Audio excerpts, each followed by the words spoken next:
മക്കളെ, ജെറുസലേം വചന കൂടാരത്തിൽ നിന്നും 3 മിനിറ്റ് പ്രാർത്ഥന.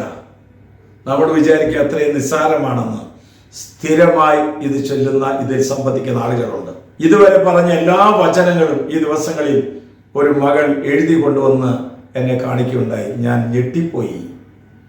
അവൾ പറയുന്നു, എൻ്റെ കുടുംബത്ത് സമാധാനമുണ്ടായി, ഭാര്യ ഭർത്താക്കന്മാർ പരസ്പരം സ്നേഹത്തിലായി, മക്കൾ എല്ലാ ദിവസവും കുടുംബ പ്രാർത്ഥനയിൽ പങ്കെടുക്കുന്നു, ഉപദേശങ്ങളൊന്നും പറയാതെ തന്നെ അവർ അനുസരിക്കുന്നു എന്ന് പറയുന്ന ഒരു ജീവിത സാക്ഷ്യം ഈ ദിവസം ഞാൻ കേൾക്കുകയുണ്ടായി.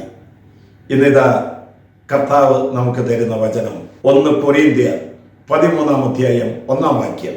ഞാൻ മനുഷ്യരുടെയും ദൈവദൂതന്മാരുടെ ഭാഷകളിൽ സംസാരിച്ചാലും എന്നിൽ സ്നേഹമില്ലെങ്കിൽ ഞാൻ മുഴങ്ങുന്ന ചേങ്കലയോ ചിലമ്പുന്ന കൈത്താളമോ ആയിരിക്കും.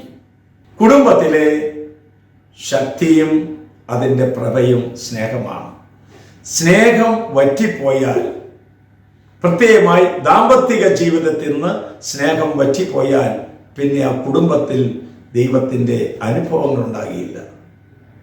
ഇന്ന് ഞാൻ നിങ്ങളോട് ഒരു നല്ല ഭാര്യയ്ക്ക് വേണ്ടുന്ന 6 കാര്യങ്ങൾ ഞാൻ നിങ്ങളോട് പറയാൻ പോവാണ്. 1, ഒരു നല്ല ഭാര്യ ഭർത്താവിനോടുള്ള ദാമ്പത്തിക ധർമ്മം നിറവേറ്റും. ഒരു നല്ല ഭാര്യ ഭർത്താവിനെ വിശുദ്ധീകരിക്കും. ഒരു നല്ല ഭാര്യ എല്ലാ കാര്യങ്ങളും ഭർത്താവിന് വിധേയമായിരിക്കും.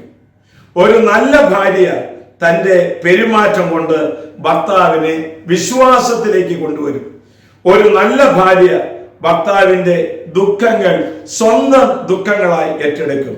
ഒരു നല്ല ഭാര്യ ഭർത്താവ് ഒരുമിച്ച് പ്രാർത്ഥിക്കും.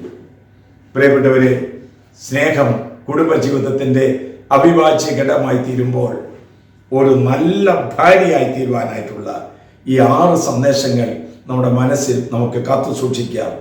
സ്നേഹം സഹനമാണെന്നറിയുക, സ്നേഹം പ്രാർത്ഥനയാണെന്നറിയുക, സ്നേഹം പങ്കുവെക്കലാണെന്നറിയുക.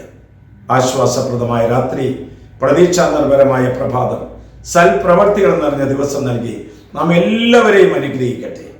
നമ്മുടെ കർത്താവ് യേശു മിശിഹായുടെ കൃപയും പിതാവായ ദൈവത്തിൻ്റെ സ്നേഹവും പരിശുദ്ധാത്മാവിന്റെ സഹവാസവും നാം എല്ലാവരോടും കൂടി ഉണ്ടായിരിക്കട്ടെ, ഇപ്പോഴും എപ്പോഴും എന്നേക്കും. ആമേൻ.